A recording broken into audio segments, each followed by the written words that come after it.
A human being is like a spark. Once a fire ignites within their heart, nothing can extinguish it. Beethoven.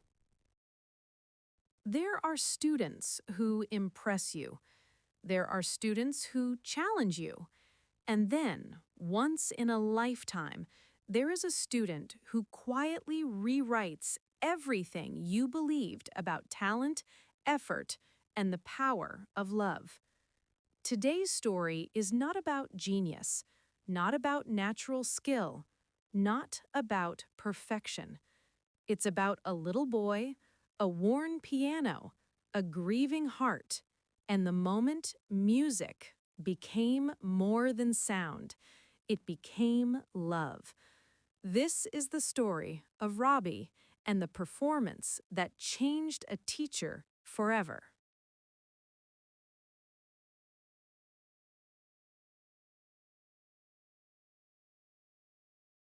Her name was Mildred Havens.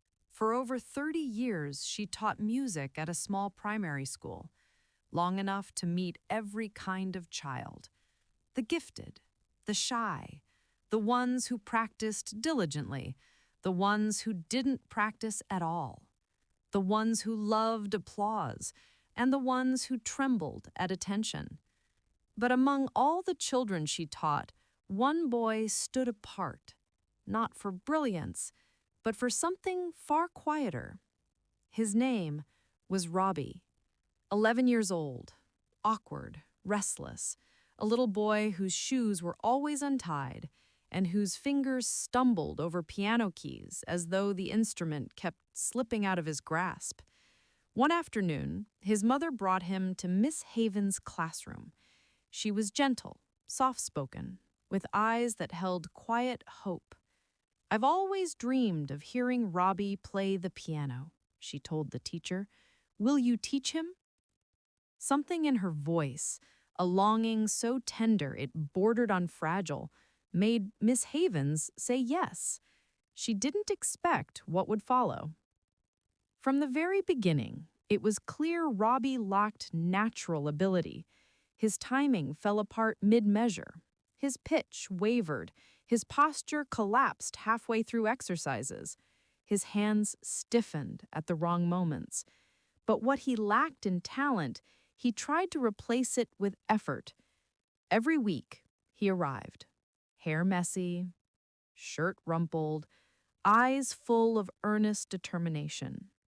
He practiced the same simple scales over and over and over. Miss Havens corrected him gently. He nodded earnestly, then made the same mistake again. Sometimes she wondered if she was doing him a disservice, giving him hope where there was none. But every week ended the same way. Robby would smile shyly and say, "Thank you, Miss Havens. I'll do better next time." And outside in the hallway, his mother would greet him with the same tender refrain, "One day, my Robby will play the piano for me." Miss Havens would force a polite smile, but inside, she doubted it. Doubted him. Doubted herself. Weeks passed like this. And then one day, Robby stopped coming. A week passed, then 2, then 3. His seat remained empty. His music book sat untouched. No explanation, no message, no goodbye. Miss Havens assumed he had given up, that perhaps the lessons had become too painful, the progress too slow, the dream too distant. Part of her felt relief. Part of her felt guilt. Had she failed him? Had she failed his mother? Had she failed the belief that music belongs to everyone, not just those born with talent? But the truth was simpler. She missed him. Months later, an envelope arrived. The annual student piano recital list. She scanned the names. stopped. Robby Anderson. Her heart lurched.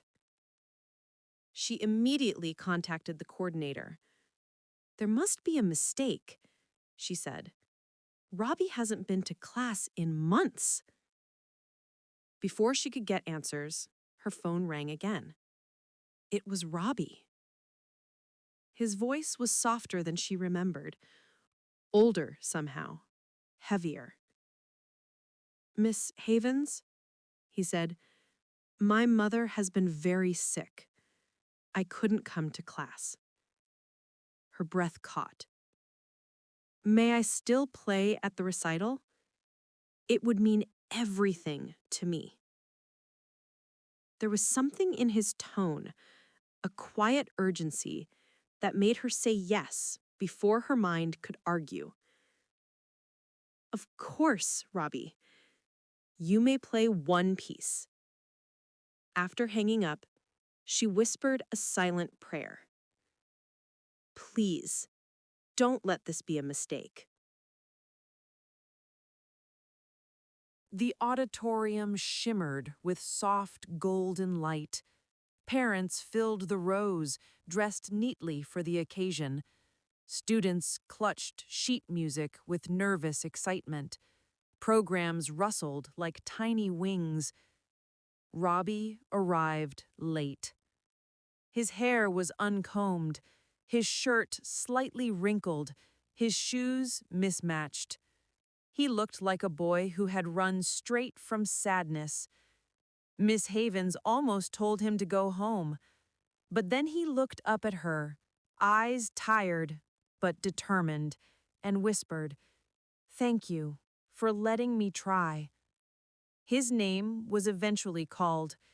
He walked to the piano, sat awkwardly on the bench, adjusted the stool, took a deep breath. Mozart's 21st Concerto in C major. Miss Havens felt panic bloom in her chest. "This is too difficult. He can't." And then he began.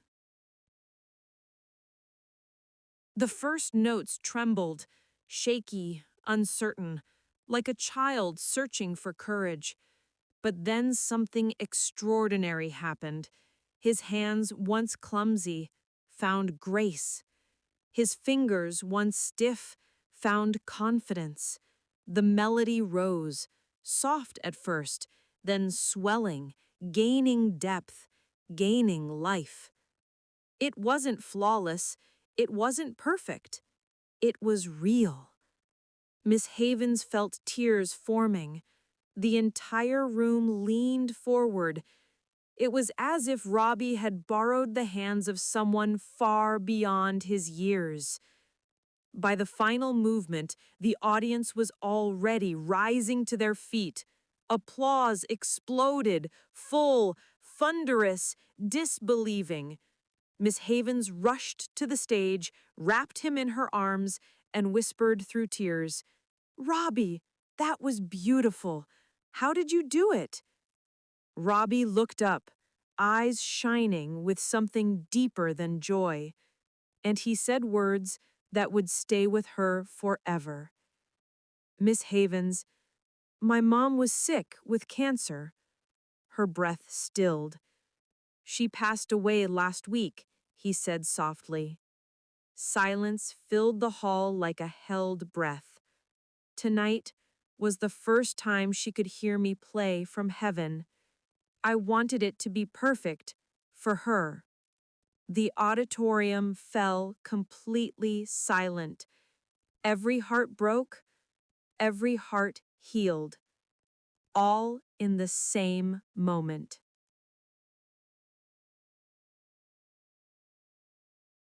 There are moments in life when music stops being sound and becomes something else entirely. A confession, a prayer, a goodbye. A love letter carried on the trembling wings of a melody. Robby didn't learn Mozart from perfect scales or flawless technique. He learned it from love, The kind of love that aches, that reaches upward, that refuses to be silent, even when the world feels unbearably heavy. Some people play music, others become it. That night, Robby became music.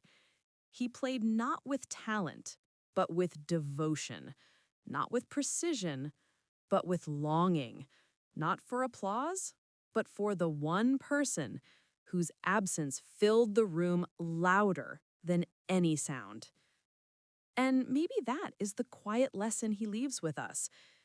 Greatness doesn't always come from ability. Often, it comes from the heart broken open.